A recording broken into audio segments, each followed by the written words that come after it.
اللہ کے محبوب مطلق ہیں، ہم اللہ کے بندے ہیں اور رسول کائنات کے غلام ہیں صلی اللہ علیہ وسلم۔ ہمارا ایک بہت بڑا تعارف ہے، عباد الرحمن کہا ہے اللہ تعالیٰ نے اپنے بندوں کو، ہمیں کہا ہے کہ تم بہترین امت ہو۔ اللہ کریم نے اعزازات سے نوازا ہے۔ جن لوگوں کے پاس اتنی بڑی نسبتیں ہوں، اتنے بڑے حوالے ہوں، اتنی بڑی طاقتیں ہوں، ان کے پاس ظاہری طور پر اگر لوگوں کا جتھا نہ بھی ہو اور ظاہری طور پر اگر مال و اسباب وقتی طور پر نہ بھی ہوں، اقتدار، عہدہ اور بڑے لمبے چوڑے نعرے ان کے پیچھے نام بھی لگ رہے ہوں، تو یہ بہت بڑا تعارف نہیں کہ اللہ کے بندے ہیں اور رسول کریم کے غلام ہیں؟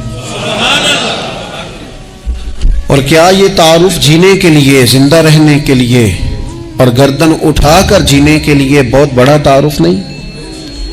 باوجود اتنے بڑے تعارف کے اگر کوئی بندہ کمزور باتیں کرے، کچی پکی گفتگو کرے اور وہ اپنے آپ کو بار بار مظلوم ثابت کرنے کی کوشش کرے، وہ بار بار اپنے زخم دکھائے تاکہ وہ قابل رحم قرار پائے، تو یہ باتیں ایک مومن کو، ایک مسلمان کو، اللہ کے ایک بندے کو ذرا زیبا نہیں دیتی، ذرا اچھا نہیں لگتا۔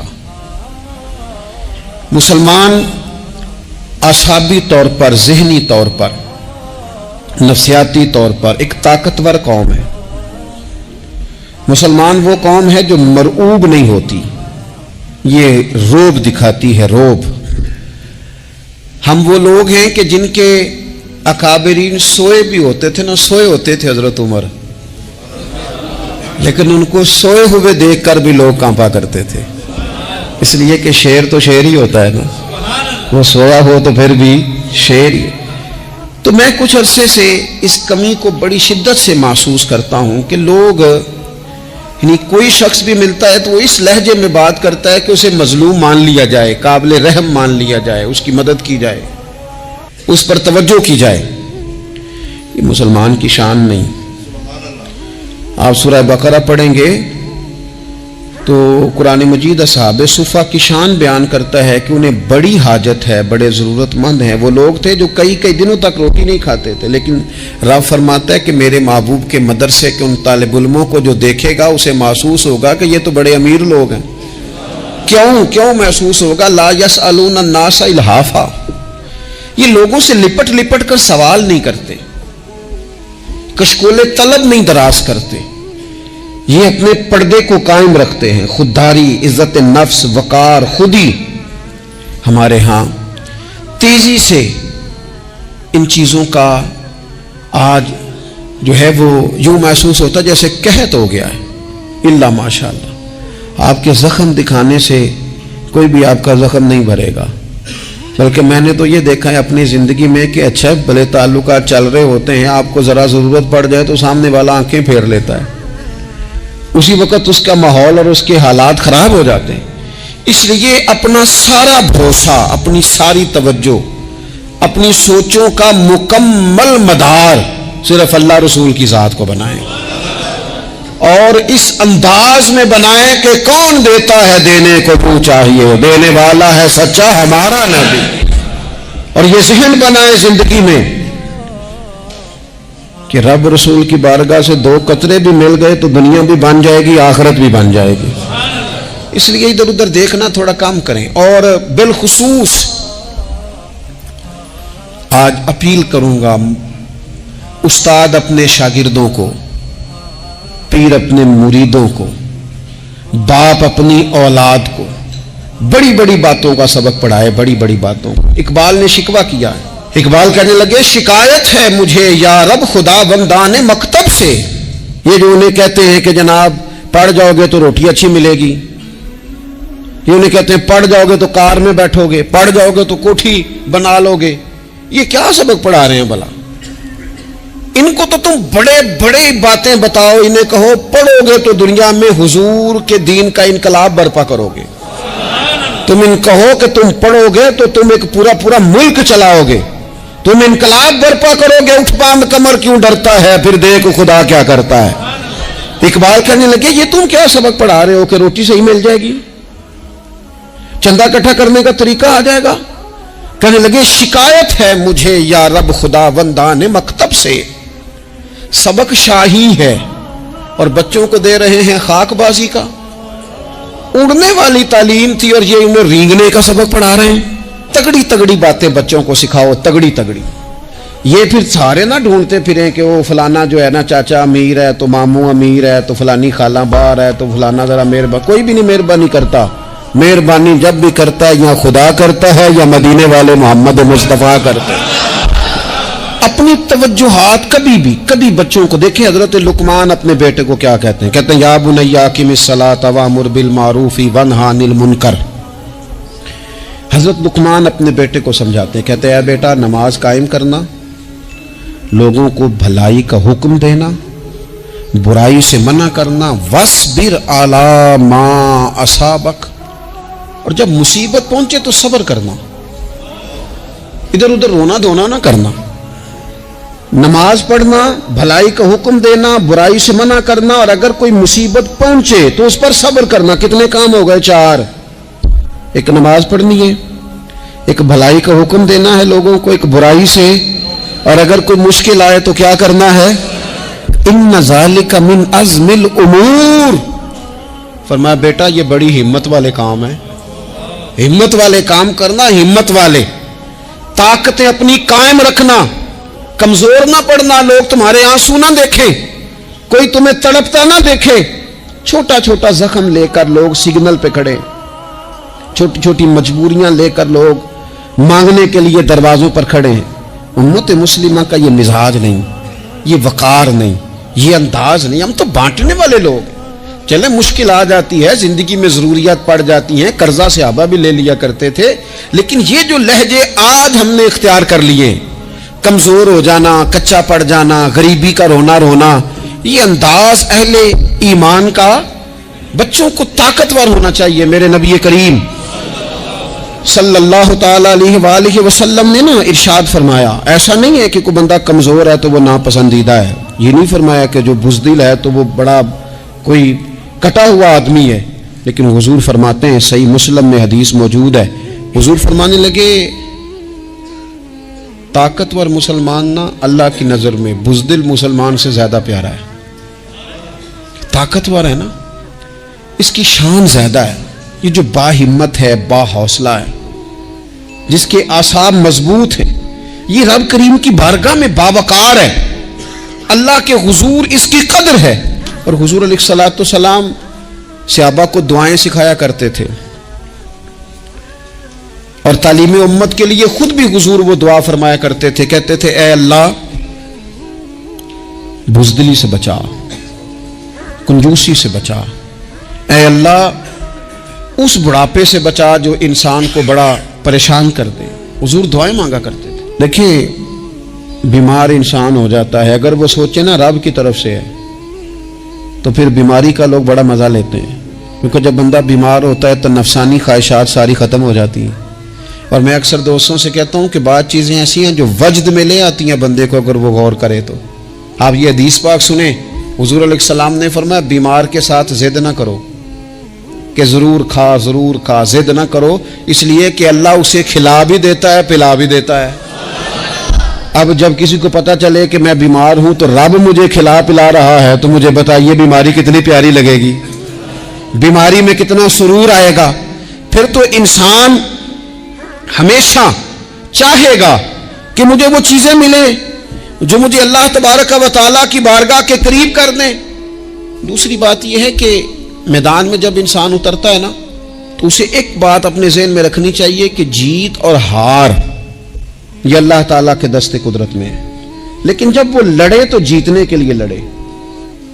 ہمارے ہاں نا بہت سارے لوگ لڑنے سے پہلے ہی ہارے ہوئے ہوتے ہیں، میدان میں نکلنے سے پہلے ہی وہ کمزور باتیں کر رہے ہوتے ہیں، ابھی سفر شروع نہیں ہوتا، وہ کہہ دیتے ہیں نہیں جناب آپ کی بات تو ٹھیک ہے پر کیسے ہوگا، کیوں کر ہوگا، لوگ تو آج کل چلتے ہی نہیں، بڑے مسئلے خراب ہیں۔ اور پھر کچھ لوگ ایسے ہیں جن کی باتیں سن کر بندے بیک گیئر لگا لیتے ہیں، اور میں نے دیکھا باتیں کرنے والے وہیں رہتے ہیں اور کام کرنے والے کہاں سے کہاں چلے جاتے ہیں. یہ یقینی نہیں کہ جیتیں گے، لیکن جب میدان میں اترے نا تو پھر ہمیشہ جیتنے کے لیے اترے. کوشش کریں کہ میں نے اس انداز میں نکلنا ہے کہ میں نے نہ جیتنا ہے.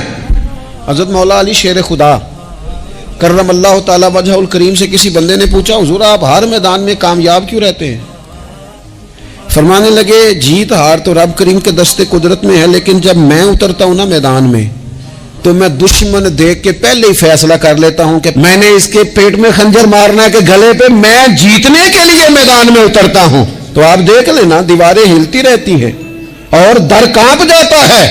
علی کا نام سن کر اب بھی خیبر کانپ جاتا ہے.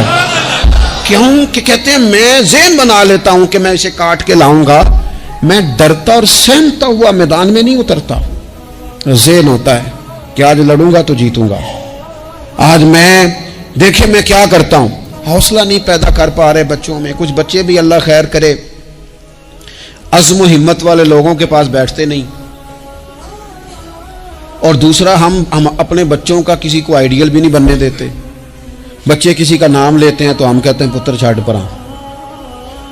یہ دور ہی نہیں ہے. ہم کوئی ایسا ذوق، کوئی مزاج، کوئی طبیعت پیدا ہی نہیں ہونے دیتے. کچھ آنے والی نسل کا مزاج ہے کہ وہ اٹھنا نہیں چاہتی، بیٹھنا نہیں چاہتی، چلنا نہیں چاہتی. وہ چاہتی ہے میں لیٹی رہوں، موبائل میرے ہاتھ میں رہے، باقی سارے کام ریموٹ کنٹرول ہو. جب انسان دیکھیں نا، ایک ڈاکٹر صاحب کے پاس ایک دفعہ میں گیا تو ایک مریض کو وہ سمجھا رہے تھے، اسے کہہ رہے تھے کہ تو تھوڑی ورزش بھی کیا کر، تھوڑی ورزش بھی کیا کر. اور ساتھ انہوں نے بڑی اچھی بات کی، کہنے لگے اللہ تعالیٰ نے نا جسم میں جوڑ بنائے ہیں، یہ گھٹنے ہیں، یہ کونیاں ہیں، اللہ نے جوڑ بنائے ہیں، اسی لیے تو بنائے تھے کہ تھوڑی ان کو حرکت بھی دی جائے. لیکن اگر آپ ان جوڑوں کو حرکت ہی نہیں دیں گے تو یہ تو زانگا لود ہو جائیں گے. تو کام زندگی میں عزم کے ساتھ، ہمت کے ساتھ، اور سب سے بڑی مضبوطی یہ ہے کہ آپ یہاں سے مضبوط ہوں، آپ اعصابی طور پر مضبوط ہوں. یہ جو کمزوری ہے نا، ذہنی کمزوری، میں نہیں پسند کرتا کہ مطلب خواتین بچوں کو اس لیے ڈرائیں کہ بیٹا او ہو بلی آ گئی ہے. وہ بلی کیا ہوتی ہے جی؟ لیکن جو خواتین حج بھی بچوں کو بلی سے ڈرائیں گی، اچھا اس کو ڈرا بلی سے رہی ہوتی ہیں اور ساتھ کہہ رہی ہوتی ہیں ماما کا شیر. جی آپ کا شیر بلی سے ڈرتا ہے، یہ اماں کا شیر بلی سے ڈر رہا ہے، آپ نے اس سے بلی سے ڈرا دیا اور نام شیر رکھ دیا ہے. یہ کیسا شیر ہے کہ جو بلی آتی ہے تو بھاگ جاتا ہے. یہ ماحول مطلب متضاد ہے. یہ کاکروچ دیکھ کر چیخیں مارنا نا، یہ برگر فیملی ہونے کی علامت ہے. چھپکلی دیکھ کر نا چیخیں مارنا، یہ امیر گھروں کی علامت ہے، پڑھے لکھے لوگوں کی علامت. یہ کیا مذاق ہے؟ جو قوم چھپکلی سے ڈرتی ہے، کاکروچ سے ڈرتی ہے، اور جو لوگ کہتے ہیں ہو یہ جناب یہ تو اندر میرے وہ آ گیا ٹوکا تو یہ کھا جائے گا، تو یہ قوم انقلاب برپا کرے گی، یہ میدانوں میں نکلے گی. بڑے خوبصورت انداز میں ویڈیو بنا کے تو اس کو شیئر کیا جاتا ہے کہ وہ جی قربانی والے دن بکرا ذبح ہو رہا تھا تو بچہ رو پڑا. کیا بات کرتے ہیں آپ؟ یہ جہاد کرے گا بچہ کل کو جو بکرے ذبح ہونے پہ روتا ہے؟ اعصابی مضبوطی ذہنی طور پر مضبوط کب ہوتی ہے؟ جب انسان اخلاقاً مضبوط ہوتا ہے، اس کی طبیعت وزادار ہوتی ہے، اس کا مزاج اسے مضبوط کرتا ہے. آپ ایک حدیث دیکھیں ترمذی میں موجود ہے، حضور علیہ الصلوۃ والسلام نے فرمایا جب اللہ تعالیٰ نے زمین کو پیدا کیا تو زمین ہلنے لگی. تو اللہ نے پہاڑوں کو میخیں بنا کر، قلعے بنا کر زمین میں لگا دیا تو زمین ٹھہر گئی.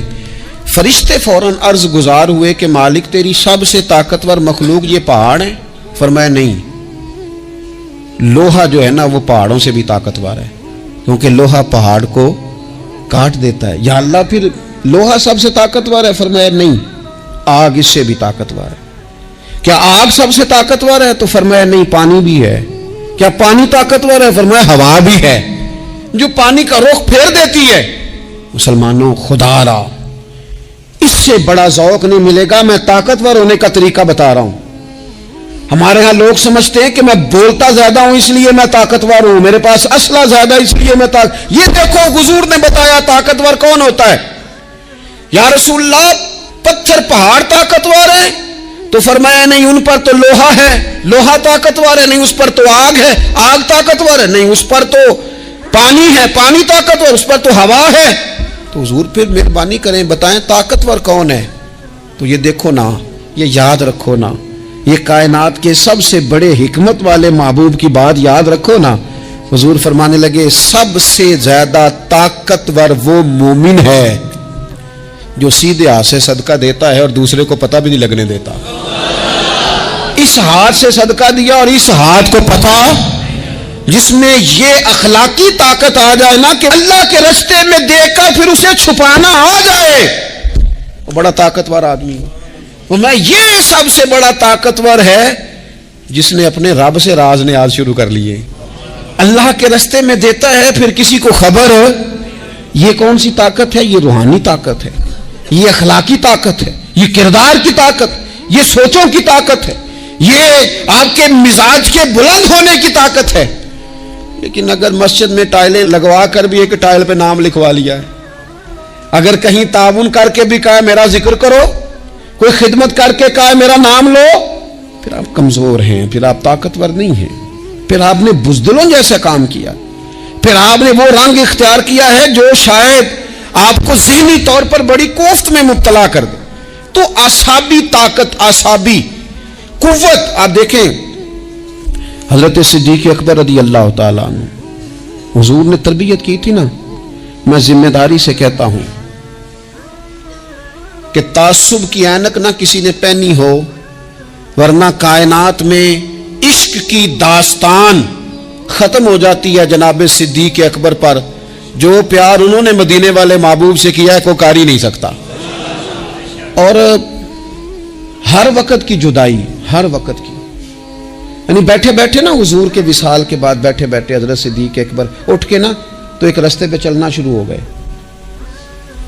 کسی نے پوچھا ابو بکر کہاں جا رہے ہو؟ کہنے لگے یار ایک دن نا محبوب 2-3 دن کے لیے کہیں گئے تھے، اس رستے واپس آئے تھے، جنہاں دے دل بر جانی وچھڑن کون روے پھر تھوڑا، اے سب روگاں دا روگ محمد جس دا نام وچھوڑا۔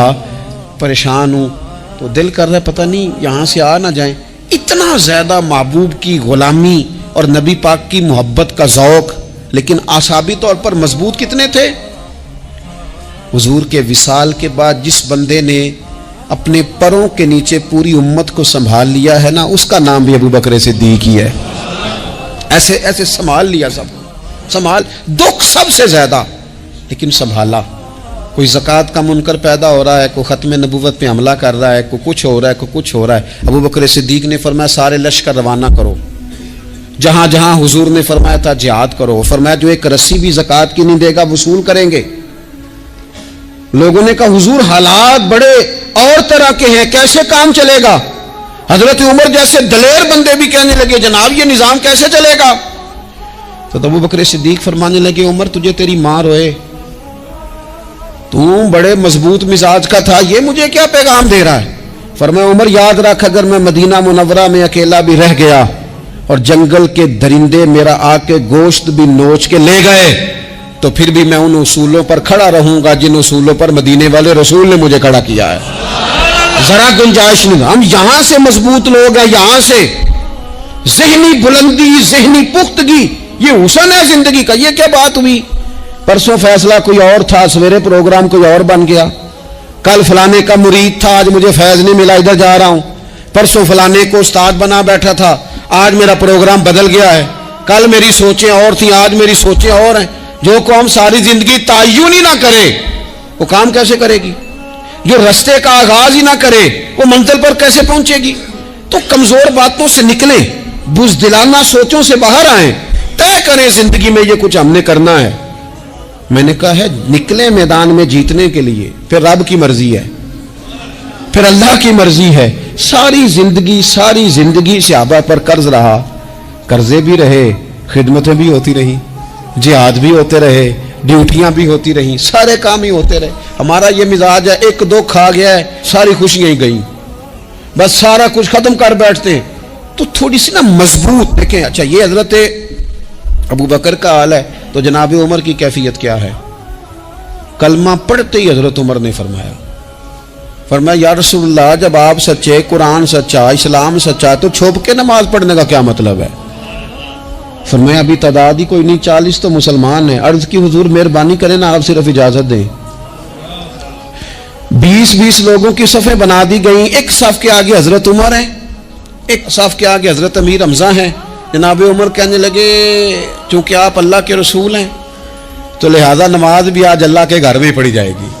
تو حضرت عمر بیت اللہ شریف کے بیچ کھڑے ہو کے نعرہ لگاتے ہیں، فرماتے ہیں میں عمر ہوں، تم مجھے بھی جانتے ہو، میرے باپ کو بھی جانتے ہو، تم میرا قبیلہ بھی جانتے ہو، میں نے پڑھ لیا ہے محبوب کا کلمہ۔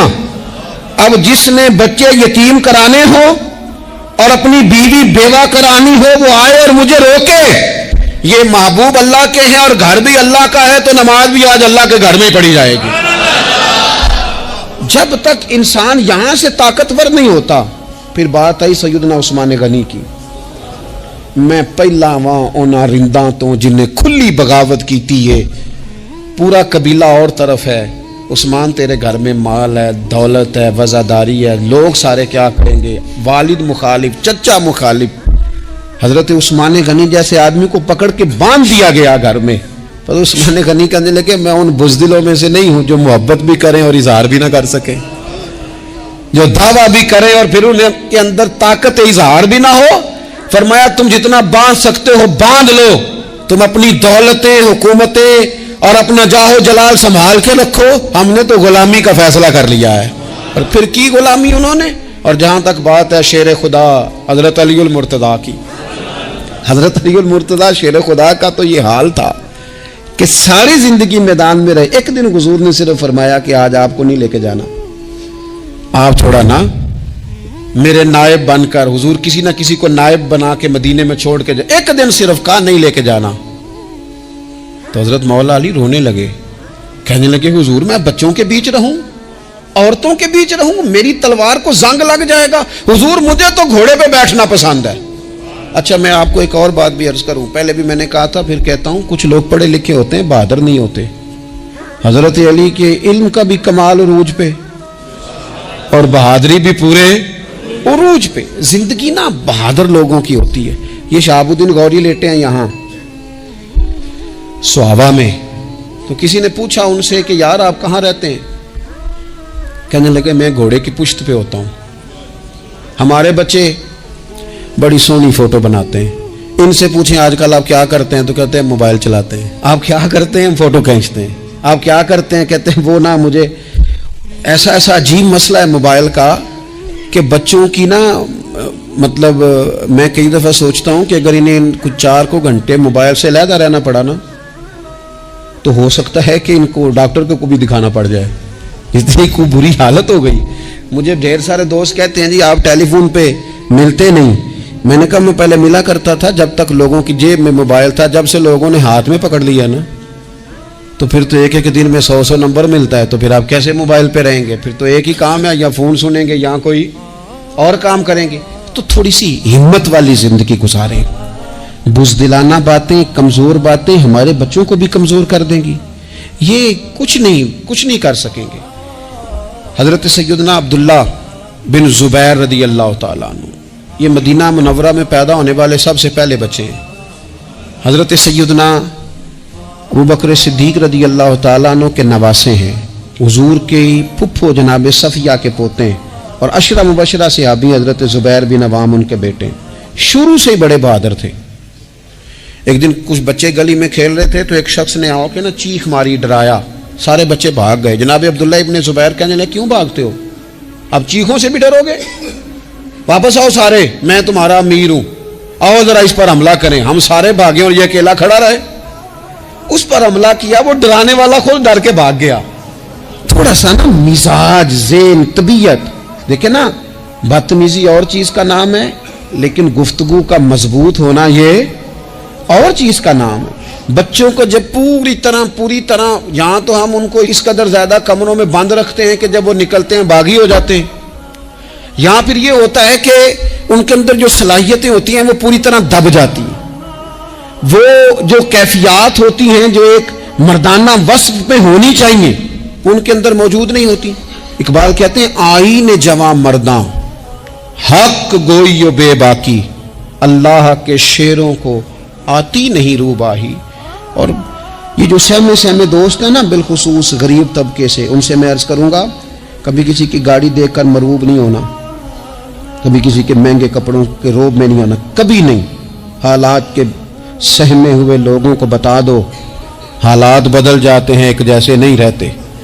کبھی کمزور نہ پڑیں اور جگہ جگہ اپنے دکھ بھی نہ بتائیں، جگہ جگہ اپنے دکھ نہ بتائیں، ہمت کریں، ہمت کریں۔ وہ ایک شاعر نے کہا تھا کہ با ہمت لوگ کبھی ہارا نہیں کرتے، یہاں وہ جیت جاتے ہیں، یہاں کچھ سیکھ جاتے ہیں۔ وہ نا میدانوں میں رہتے ہیں، کمزور نہ پڑیں۔ یہ جو اتنا لمبی لسٹ بن گئی ہے نا، اتنی لمبی لسٹ مانگنے والوں کی، اتنا لمبی فہرست ہو گئی ہے ہر سگنل پہ، ہر چوک میں، ہر رش والی جگہ پہ، یہ بتاتی ہے کہ لوگ اس کو ہار ہی نہیں سمجھتے، کمزوری نہیں سمجھتے، طاقت والا مزاج۔ حضرت عمر بہادر تھے تو بہادر لوگوں کو پسند بھی بڑا کرتے تھے۔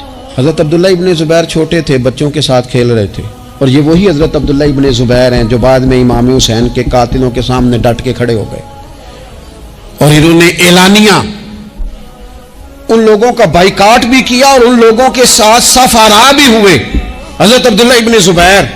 اور فرماتے ہیں کہ میری ماں 90 سال سے زیادہ عمر تھی حضرت اسماء بنت ابی بکر کی، جب میں نے انہیں کہا نا اماں وقت آ گیا شہادت کا، تو میری اماں مجھے کہنے لگی پتر میدان میں رہنا، میدان میں بکرے کو ذبح ہوتے وقت تکلیف ہوتی ہے، جب اس کی کھال اتاری جائے پھر کوئی تکلیف نہیں ہوتی، ایسے ہی کمزور نہ پڑنا۔ ہمارے ہاں تو لوگ کہتے ہیں نا پتر اندروں کنڈی لے لا، ساڑی نہیں لڑائی، وہ جب ہمارے گھر آگ آئے گی پھر اسے ہم بند کریں گے، ابھی نہ تو بالکل باہر نہ نکلنا۔ کیسے قوم آگے بڑھے گی؟ جرتیں کیسے پیدا ہوں؟ اور جو کچھ کہہ نہیں سکتے وہ منوائیں گے کیسے؟ جو بات کرنے کی طاقت نہیں رکھتے وہ اپنا منوائیں گے کیسے؟ حضرت عبداللہ ابن زبیر رضی اللہ تعالیٰ عنہ اپنے دوستوں کے ساتھ گلی میں کھیل رہے تھے، جناب عمر فاروق آ گئے، حضرت عمر فاروق کا جلال تھا، بچے ان کو دیکھ کے دوڑ گئے، حضرت عبداللہ ابن زبیر کھڑے ہیں، حضرت عمر قریب آئے، کہنے لگے پتر آپ کیوں نہیں دوڑے؟ حضرت عبداللہ ابن زبیر چھوٹے سے ہیں، کہنے لگے جی کیوں میں دوڑتا، میں نے کوئی جرم کیا ہے، کوئی میں نے غلطی کی ہے، بھلا کیوں دوڑوں؟ آرام سے کھیل رہے ہیں اور نہ ہم نے کوئی رستہ بند کیا، جگہ ہے، آپ نے گزرنا تو گزر جائیں۔